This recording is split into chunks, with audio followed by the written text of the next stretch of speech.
Viewers, coffee খাচ্ছি আর সেই সাথে পাতায়া বিচের সৌন্দর্য দেখছি। সত্যি অসাধারণ। এই মোমেন্টটি মূলত চমৎকার একটি মোমেন্ট, যেখানে আমি বসে পাতায়া বিচ দেখতে পাচ্ছি। এই মুহূর্তে আমি আছি থাইল্যান্ডের পাতায়াতে। এখানে আমি হোটেল রুম সম্পর্কে আজকে আমি আপনাদেরকে ইনফরমেশন দিব। এই মুহূর্তে আমি আছি আমার হোটেল রুমের সামনের লবিতে, যেখানে বসে আমি বিচ দেখছি। মূলত আমার রুমটি হচ্ছে সি ভিউ রুম। তো চলুন আমি পাতায়া বিচে যে রুমটি নিয়েছি সে সম্পর্কে দেখাই এবং অন্যান্য হোটেল সম্পর্কে আপনাদেরকে একটু ডিটেল জানাই।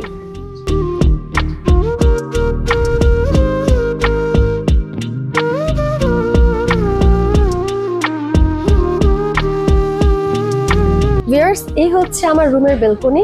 এখন আমি লবি থেকে আমার রুমে প্রবেশ করব।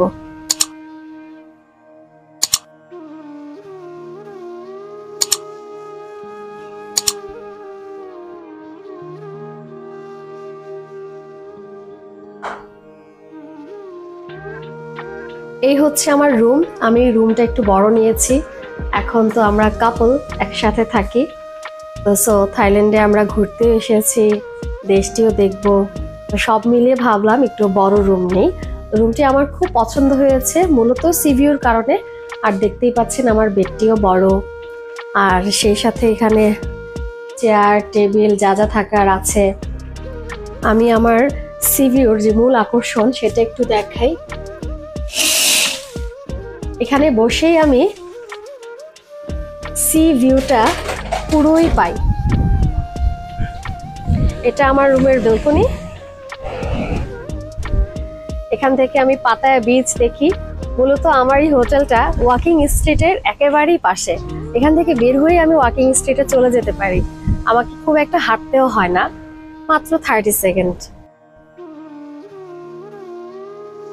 ভিউয়ার্স, এই পাতায়াতে কিভাবে হোটেল পাবেন বা হোটেলের প্রাইস কেমন সে সম্পর্কে একটু তথ্য আমি আপনাদেরকে দিচ্ছি। পাতায়াতে প্রচুর হোটেল আপনারা পাবেন, তবে বিচের সামনের যে হোটেলগুলো, ইনফ্যাক্ট যে সি ভিউ রুমগুলো, এগুলোর ডিমান্ড একটু বেশি এবং পাশাপাশি এক্সপেন্সিভও। এখানে 1000 বাত থেকে স্টার্ট হয়, তারপরে 5000, 10000, 20000 বাত পর্যন্ত আছে। যে যত লাক্সারিয়াস সি ভিউ রুমে থাকতে চায় তেমনই সে পাবে। তো এখানে বলে রাখি, 1000 বাত হচ্ছে বাংলাদেশি টাকায় 3500-র মতো, প্রায় আরো একটু বেশি। তো এখানে সি ভিউ রুম যে যেমন পছন্দ করে সে তেমনই থাকে। তো আমি আপনাদেরকে একটু আমার রুমটা এবং রুমের সুবিধাগুলো একটু দেখাই। তো এবার আমি আমার রুমটা আপনাদেরকে একটু দেখাই আর একটু ইনফরমেশন দেই। সেটি হচ্ছে যে আপনারা যদি সি ভিউ ছাড়া বা বিচের কাছাকাছি ছাড়া ভেতরের দিকে হোটেলে থাকেন, সেটার প্রাইস একটু কমই হবে।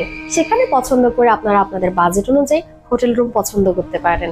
তো আপনাদেরকে আমি প্রথমে আমার বেডটা দেখিয়েছিলাম, আর এখানে এসিও আছে। প্রায় পাতায়া বিচের সব হোটেল রুমে এসি আছে।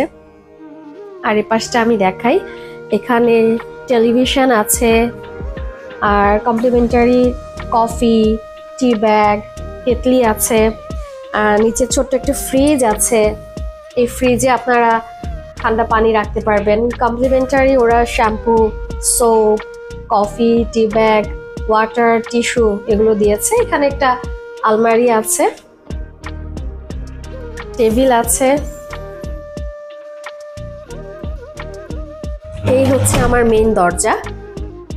ওয়াশরুম, এখানে ওয়াশরুমে যা যা থাকে সবই আছে, আর বাথটাব আছে। পাতায়া বিচের প্রায় সব রুমেই বাথটাবটা থাকে।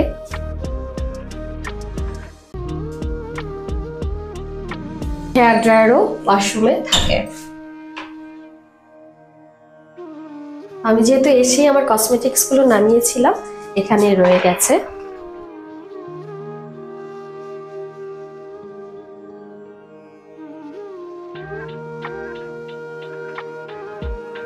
ভিউয়ার্স, হোটেল বুকিং এর একটু বিষয় আমি বলে রাখি। আপনারা যখন আসবেন, থাইল্যান্ডে আসার আগেই, এয়ারপোর্টে আসার আগেই আপনারা বুক করতে পারেন অনলাইনে রুম। তারপর যদি আপনাদের মনে হয় যে না, আমি দেখে শুনে একটি রুম সিলেক্ট করব, সেই ক্ষেত্রে আপনারা এসে সেই বুকিংটি ক্যান্সেল করে আপনাদের পছন্দ মতো একটি হোটেল রুম চুজ করতে পারেন। যেমন আমি এখানে আসার আগেই অনলাইনে বুক করেছিলাম, তো সেখানে আমি ক্যান্সেল করে এসে তারপর আমি একটি সিভিউ রুম নিই, নেওয়ার পর সেটাতে আমি দেখে শুনে পছন্দ করে থাকি। তো এই হচ্ছে আমার থাইল্যান্ডের পাতায়ার রুম সিলেকশন এবং রুম সিলেকশনের যাবতীয় ইনফরমেশন আপনাদেরকে আমি জানালাম। আশা করি আপনাদের ভালো লেগেছে।